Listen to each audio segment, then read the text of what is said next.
Hey y'all, JS Creations Art Sanity here, and let me just apologize up front because my hand will be in the way in part of this video, but you'll still be able to understand what I'm doing. So yeah, let's jump in and get started.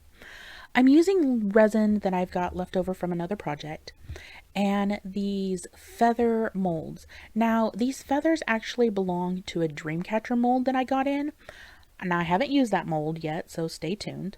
But I didn't think that I would have enough resin for the whole thing, so I just grabbed the feather pieces and yeah, that's what I'm going to use. I'm using some super ultra fine holographic glitter to dust these molds with just a cheap eyeshadow brush, making sure that I get in all the nooks and crannies of this mold.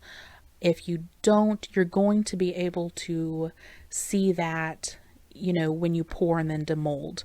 So just making sure that I get good coverage all on the sides, in those little feathery bits, and all over the bottom. Now this silver here, like I said, these are holographic glitters. This silver, you're really going to see the halo of color effect. The blue that I'm using, you're going to see more of a green tone to it, and then that red magenta color is going to have a more like purpley blue effect to it. All super pretty. I go ahead and dust my other two molds with my other two colors, just using the same process as the silver. Just make sure you have good coverage on the whole thing.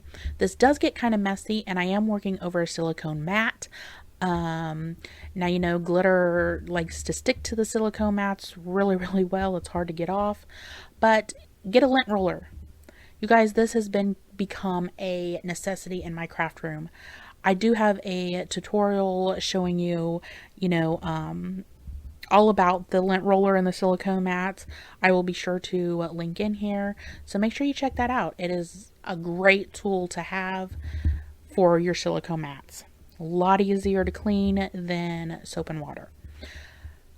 So like I said, leftover resin, it is starting to set up on me. So I had to heat it up a little bit after I put I'm using some black pigment paste.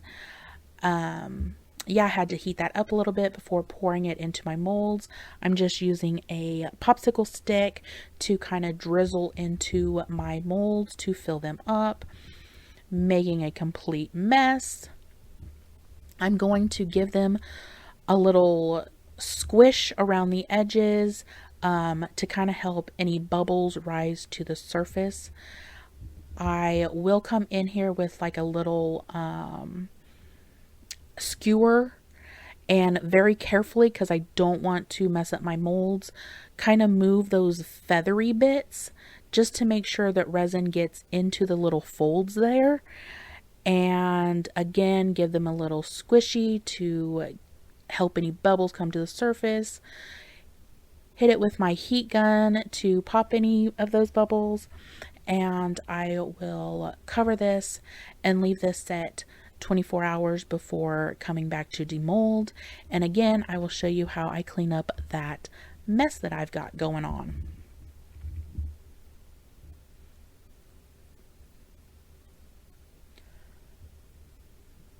So I've already popped out my silver pieces. They come out super easy, just gorgeous. I'm going to pop out the other two sets here. They come out so easy there. And I'm going to show you how I get that glitter off of these molds and all that little resin bits off my mat here.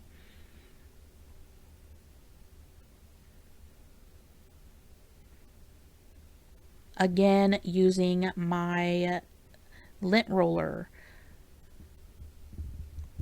You guys, this thing it's a must-have in your craft room, especially if you're using glitter. Easy way to clean all that up. And when your piece gets full there, I'll just pull it off. Save your label to wrap around there to keep the next piece clean, and you're ready to go. So I'm going to get all this cleaned up, and I'm going to show you how well, first I've decided to put resin on my feathers. I'm doing both front and back. Now the back, because some of that glitter kind of, floated up, so it's kind of rough on the back. So here I'm just using just a cheap emery board to kind of clean up my edges.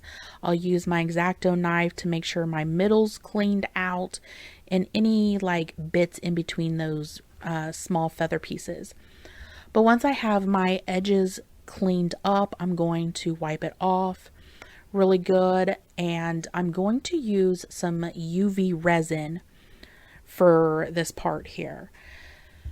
And for the backs of all of these, it's that glitter kind of floated up a little bit. They're kind of rough. You can feel that. And I want a smooth surface.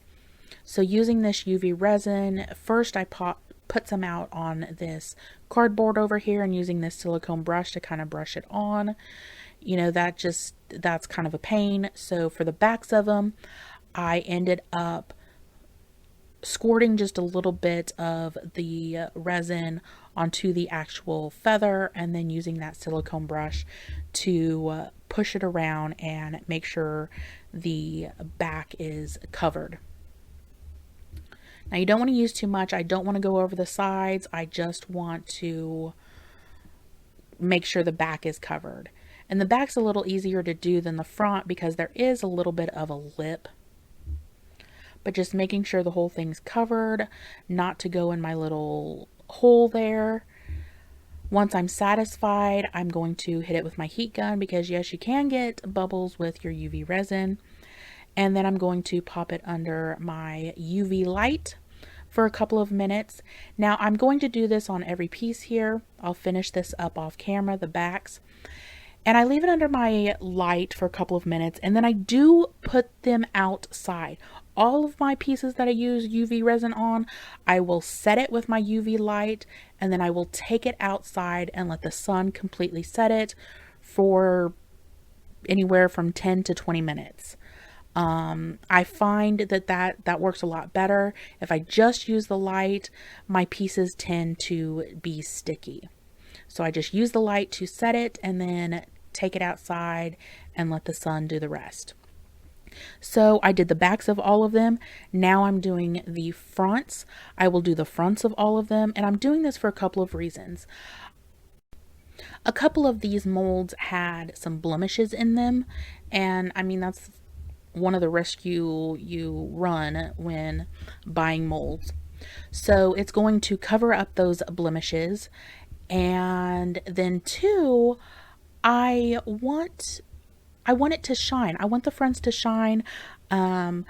This top coat here is going to make that glitter pop even more. Here you can see the blemish in this. So I put a little bit of UV resin out on this cardboard, and I'm using this silicone brush here to brush it on the fronts because I don't want it in that little groove going down the middle. I just want it around the edges. So I'm trying to be very careful not to get it in that groove. Again, doing the same thing, put it under my UV light for a couple of minutes before finishing up outside in the sun. So to put these together, I am using my needle nose pliers, and I'm putting an 8mm jump ring on my feathers first, and then I'm using a 6mm jump ring, putting that on my French earring hoops or hooks there, and then hooking that to my feather. Now this does take me a minute. I drop it several times, but just keep working at it and I get them all together. And then I'm going to put them on display cards. I do have these little white backs. It's kind of hard to see right here, but I will put those on there, get them on my display cards, and yeah, they're going to be done here. So I did do another blue one without a black backing. I just used clear resin to fill that up because I wanted to see what the difference would be. And I mean, I like them both. So that first one you saw there was the magenta. Here's the silver. Here's the blue with the black backing. And then here is the blue with just clear resin here. This one here is just the clear resin with the blue. And yeah, I like them all. Let me know what your favorite is. But that's it for this one. As always, thank you guys so much for watching. Please like, share, subscribe, and leave me a comment. Let me know which one you like best. And until next time, see ya.